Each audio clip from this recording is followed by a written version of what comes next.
میرے آقا علیہ السلام نے مختلف مقامات پر دو قسم کی حدیثیں بیان کی ہیں، بڑی یونیک اور بڑی نرالی حدیثیں ہیں۔ ایک نبی پاک نے یہ فرمایا کہ تم میں بہترین وہ ہے، بیسٹ امنگسٹ یو، تم میں بہترین وہ ہے، اور اس میں کئی باتیں فرمائیں۔ ایک جگہ فرمایا تم میں بہترین وہ ہے جو قرآن سیکھے اور دوسروں کو سکھائے، کسی جگہ کچھ فرمایا، کسی جگہ کچھ فرمایا۔ تو بہترین لوگ کون ہیں اس کی ڈیٹیل بھی نبی پاک نے اپنی حدیثوں میں عطا فرمائی، اور کئی مقامات پر نبی پاک نے فرمایا جو ایسا کرے وہ ہم میں سے نہیں ہے، یعنی ایک طرف بہترین لوگ اور ایک طرف ان لوگوں کے بارے میں فرمایا وہ ہم میں سے نہیں۔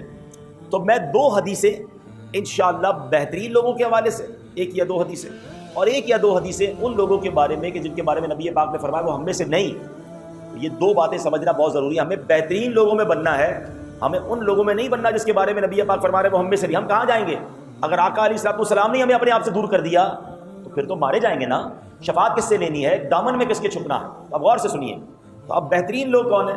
سبحان اللہ، رسول بے مثال بی بی آمنہ کے لال صلی اللہ تعالیٰ علیہ وسلم کا فرمان عالی شان ہے، آگاہ رہو، لوگوں میں بعض وہ ہیں جن کو دیر سے غصہ آتا ہے اور جلدی ختم ہو جاتا ہے۔ نبی پاک نے 3-4 کیٹیگریز بیان کی، غور سے سننا۔ پہلی کیا فرمایا؟ غصہ بڑی دیر سے آتا ہے، اور فرمایا جلدی ختم ہو جاتا ہے۔ بعض کو جلدی غصہ آتا ہے اور جلدی ختم ہو جاتا ہے، دوسری کیٹیگری ہو گئی۔ فرمایا سن لو، ان میں سے بعض کو جلدی غصہ آتا ہے، دیر سے اترتا ہے۔ سن لو، بہتر وہ ہے جن کو دیر سے غصہ آئے اور جلدی ختم ہو جائے، اور برے وہ ہیں جن کو جلدی غصہ آ جائے اور دیر سے زائل ہو، یعنی دیر سے ختم ہو۔ تو بہترین کون ہے؟ دیر سے غصہ آئے، تو غصہ آتا نہ ہو، اگر آ جائے تو فوراً ختم بھی ہو جائے۔ تو دل میں پال کے رکھنا، دیر تک غصے میں رہنا، لڑائی جھگڑا جاری رکھنا، دشمنیاں پال کے رکھنا، فرمایا وہ اچھے لوگ نہیں ہیں۔ اب سنیے پیارے اسلامی بھائیوں، ہمیں پتہ چلا کہ بہتر کون ہے؟ جس کو دیر سے غصہ آئے اور جلدی اتر جائے۔ اور یہ غصے کی تباہ کاریاں بڑی خطرناک ہیں۔ بڑی شان والے مولا، سبز گنبد والے آقا صلی اللہ تعالیٰ علیہ وسلم نے فرمایا جہنم کا ایک دروازہ ہے جس سے وہی لوگ داخل ہوں گے جن کا غصہ اللہ پاک کی نافرمانی کے بعد ہی ٹھنڈا ہوتا ہے۔ اب آپ غور کر لیں، اکثر ہم میں سے وہ لوگ ہیں جن کا غصہ ٹھنڈا کب ہوتا ہے؟ جب تک گالی نہ دے دیں، جب تک جھگڑا نہ کر لیں، جب تک اگلے کی غیبت نہ کر لیں، جب تک اس کو کوئی نقصان نہ پہنچا دیں، جب تک ہاتھا پائی نہ کر لیں۔ یعنی ہر اینڈ آف دا غصہ جو ہے نا، غصے کا اختتام وہ اللہ کی نافرمانی پر ہی ہوتا ہے۔ اور آقا نے کیا فرمایا کہ جہنم کا ایک دروازہ ہے جس سے وہی لوگ داخل ہوں گے کہ جن کا غصہ اللہ پاک کی نافرمانی کے بعد ہی ٹھنڈا ہوتا ہے۔ اب آپ غور کر لیں، اب آپ کہیں یار اس نے مجھے برا بلا کہا، میں کیوں نہیں کہوں؟ اس نے بدتمیزی کی، میں اس کو جواب کیوں نہ دوں؟ اس نے ہاتھ اٹھایا، میں اس کا ہاتھ نہ توڑ دوں؟ تو کوئی فرق کیا رہا میرے اور اس کے اندر؟ غصہ نہ آئے یہ پاسبل نہیں، ہم انسان ہیں، ہمیں غصہ آئے گا۔ اب ہم نے کرنا کیا ہے اس کے مقابلے میں؟ کہ ہمیں غصے پر قابو رکھنا ہے، گناہ نہیں کرنا۔ غصے کا اختتام اچھا بھی ہو سکتا ہے۔ آپ کو کسی پر غصہ آیا، ایک طریقہ تو یہ گالی دے دیں، ایک طریقہ تو یہ مار کٹائی کریں، اور ایک طریقہ یہ اللہ کی رضا کے لیے معاف کر دیں۔ ہائے ہائے، اختتام کتنا خوبصورت ہو گیا۔ حدیث پاک میں آتا ہے، نبی پاک علیہ السلام فرماتے پہلوان وہ نہیں جو غصے کے وقت کسی کو پچھاڑ دے، پہلوان وہ ہے جو غصے کے وقت اپنے آپ پر قابو رکھے۔ کمال یہ کمال نہیں ہے کہ آپ نے کسی کو پچھاڑ دیا، کسی کو برا بلا کیا، زخمی کر دیا، یہ تو آسان ہے۔ غصہ آیا بدلہ لے لیا، اپنے آپ پر قابو پانا۔ ہم تو اس نبی کے امتی ہیں کہ جس کے بارے میں بچپن سے نعتیں سن رہے ہیں، سلام اس پر کہ جس نے خون کے پیاسوں کو قبائیں دی، دشمن آ جائے تو چادر بھی بچھا دیتے۔ نعتیں بڑی زور سے سنتے ہیں۔ ہم نے تو گالی سن کے کبھی دعا نہیں دی، ہم نے تو ایک گالی سنی 7 گالیاں دی ہیں، ہم نے تو ایک جملہ سنا اس کا منہ توڑ کے رکھ دیا۔ تو کس نبی کی امتی ہو بھائی؟ نبی پاک تو جان کے دشمن کو معاف کر دے، تم مسلمان بھائی سے غلطی ہو جائے تو معاف کرنے کے لیے تیار نہیں ہو۔ ٹریفک میں اگر کوئی غلطی سے ہماری گاڑی کو ٹچ کر دے، اوورٹیک کر لے، ہو گئی غلطی یار، نہیں میں بتاؤں گا اس کو، نہیں میرے پیارے صاحب۔ اچھا پھر بعض اوقات جو ہے نا، جب کسی کو بندہ کہنا یار یہ لڑائی جھگڑا غصہ نہ کیا کرو، تو پھر جواب پتہ کیا دیتے ہیں؟ بھائی جان ہم شریف کے ساتھ شریف ہیں، بدماش کے ساتھ بدماش ہیں۔ ارے بھائی تمہارے اندر کون سا بٹن لگا ہوا ہے کہ جب شریف سامنے آتا ہے تم شریف ہو جاتے ہو، بدماش آتا ہے تو بدماش ہو جاتے ہو؟ یہ فارمولہ ہی غلط ہے۔ مسلمان مومن شریف کے ساتھ بھی شریف ہوتا ہے اور بدماش کے ساتھ بھی شریف ہوتا ہے۔ بدماش سدھرے گا کیسے بھائی؟ یہ نہیں ہوتا ہے۔ آپ اپنے اندر صبر پیدا کریں، غصے پر قابو پیدا کریں۔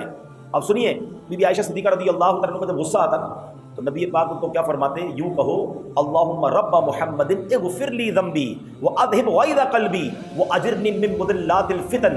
اے محمد صلی اللہ علیہ وسلم کے رب، میرے گناہ بخش دے، میرے دل کو غصے کو ختم فرما، اور مجھے گمراہ کرنے والے ظاہری اور باطنی فتنوں سے محفوظ فرما۔ نبی پاک تعلیم ارشاد فرماتے ہیں۔ ہمیں بھی جب غصہ آ جائے تو درود پاک پڑھنا ہے، اپنے آپ کو غصے والی جگہ سے دور کر لینا ہے۔ اچھا پھر بعض اوقات پتہ کیا ہوتا ہے، جو بندہ بڑا طاقتور ہوتا ہے، پتہ ہے اس کا کچھ بگاڑ تو سکتے نہیں، چار چار تو گارڈ ہوتے ہیں اس کے ساتھ، چلو یار میں نے معاف کیا، بیوی کیا معاف کیا ہے؟ کچھ بگاڑ نہیں سکتے تو معاف کیا۔ کمال یہ ہے کہ آپ کسی سے بدلہ لے سکتے ہیں، آپ کسی کا بیڑا غرق کر سکتے ہیں، کمزور ہے وہ آدمی، اس سے ہوئی ہے غلطی، اب معاف کرو نا، پھر معاف کرو، پھر دیکھو اللہ کیسے معاف کرنا۔ ہاں ایک واقعہ میں نے کئی بیان میں سنایا، چلیں آج پھر سنا دیتا ہوں۔ ایک شخص تھا، اس کے گھر میں اس کی زوجہ نے کھانا پکایا اور کھانے میں نمک زیادہ ڈال دیا، اس کو بڑا غصہ آیا، جی چاہا کہ کھڑے ہو کر زوجہ کو تھپڑ مار دو۔ ہو سکتا ہے یہاں بھی کچھ شیر ببر ایسے بیٹھے ہوں گے کہ جب بیوی سے کوئی غلطی ہوتی ہوگی تو کبھی برتن توڑتے ہوں گے، کبھی گالیاں دیتے ہوں گے، کبھی تھپڑ مارتے ہوں گے۔ ایسا نہ کیا کرے، وہ بھی انسان ہے، ہم نے انسان سے شادی کی ہے، کمپیوٹر سے نہیں کی، بلکہ کمپیوٹر میں بھی وائرس آ جاتا ہے یار، تو معاف کرنے کی عادت ڈالو۔ اس بندے کو غصہ تو بڑا آیا، اچانک اس کے ذہن میں ایک بات آئی، یار میری بیوی نے ایک غلطی کی ہے اور مجھے بدلہ لینے کو جی چاہ رہا ہے، میں بھی تو اللہ کی بارگاہ میں روز غلطیاں کرتا ہوں، وہ تو سزا نہیں دیتا۔ کہا میں نے کچھ بھی نہیں کہا، اپنی بیوی کو معاف کر دیا، چپ چاپ کھانا کھا لیا۔ مرنے کے بعد مجھے بتایا گیا کہ اس روز جو تو نے میرا بندہ ہو کر میری بندی کو معاف کیا تھا نا، میں تو سب سے بڑا معاف کرنے والا ہوں، جا میں نے تیرے سارے گناہوں کو معاف کر دیا۔ ملازم کو بھی معاف کیا کرو، بیوی کو بھی معاف کر دیا کرو، ہیں غلطیاں ہو جاتی ہیں انسانوں سے، جھگڑا بدلہ نہ لیا کرو۔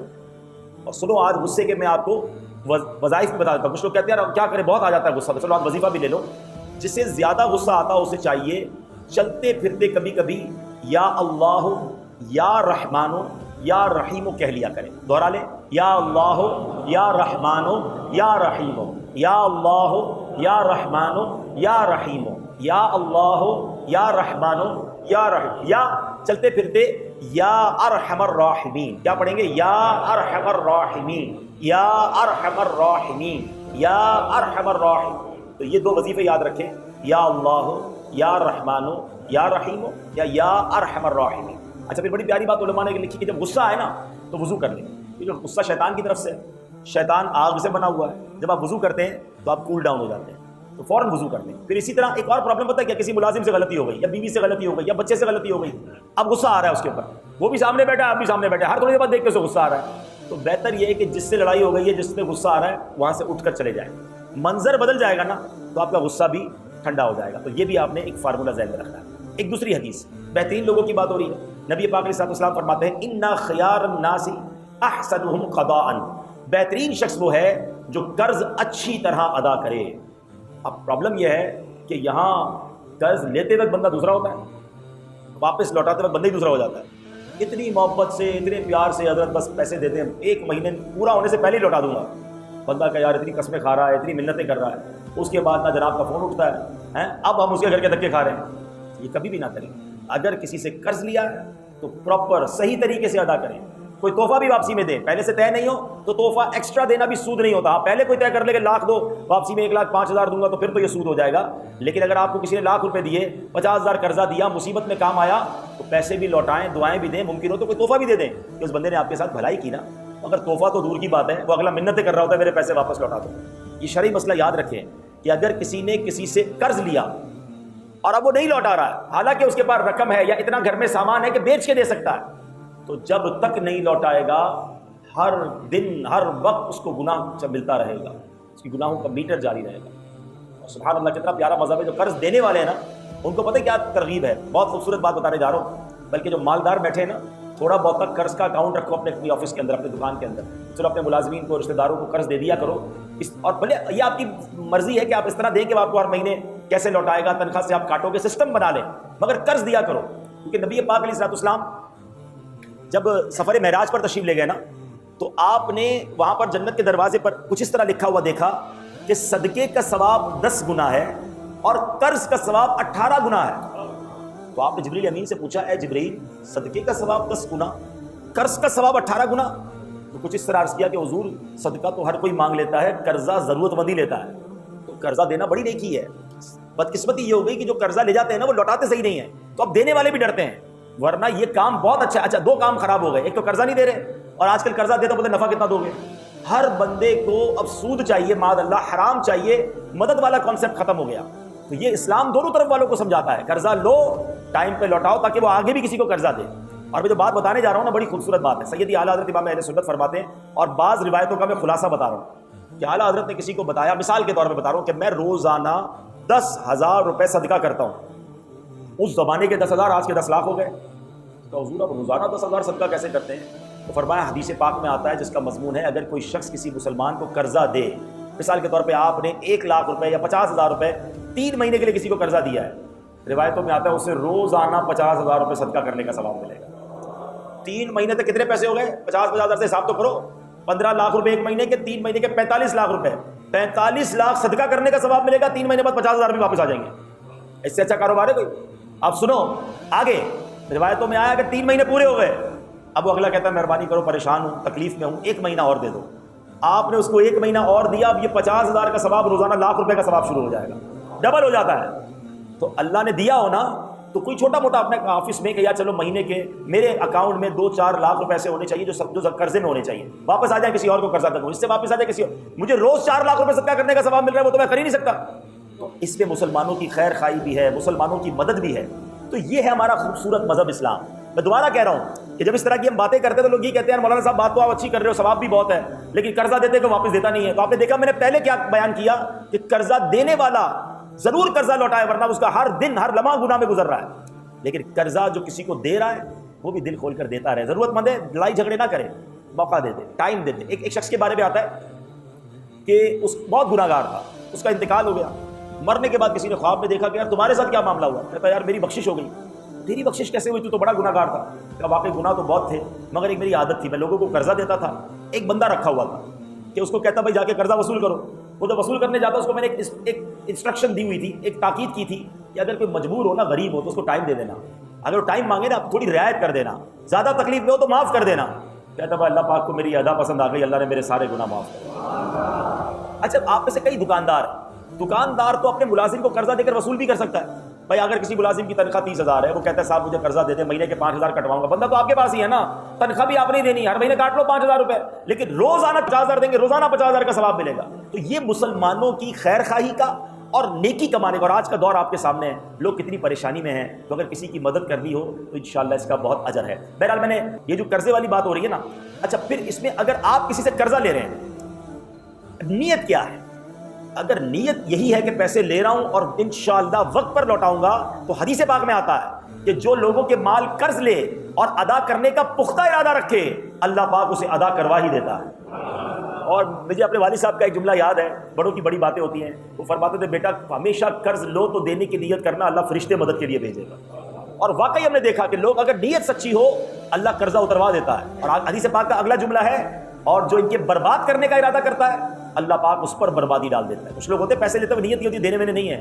اچھا یہ اتنے سارے بزرگ بیٹھے ہیں، پوچھ لو ان سے، جس نے بھی آج تک کسی کے مال کھایا ہے نا، کھانے والا برباد ہوا ہے، جس کا کھایا اللہ نے اس کو کہیں اور سے دے دیا ہے، وہ پہلے سے بھی خوشحال ہو گیا ہے. ایسا ہے نا، جس نے کھایا وہ سمجھتا ہے میں نے اس کے پیسے، وہ اپنے ہی بربادی کر رہا ہے، اس کی نہیں کر رہا. جس کا نقصان ہوتا ہے اللہ اس کو کہیں اور سے پورا کر دیتا ہے، مگر کھانے والا برباد ہو جاتا ہے. کبھی نیت یہ نہیں ہونی چاہیے کہ میں کسی کا مال رکھ لوں، اللہ ادھر رکھ لو گے، قیامت کو کیسے جواب دو گے؟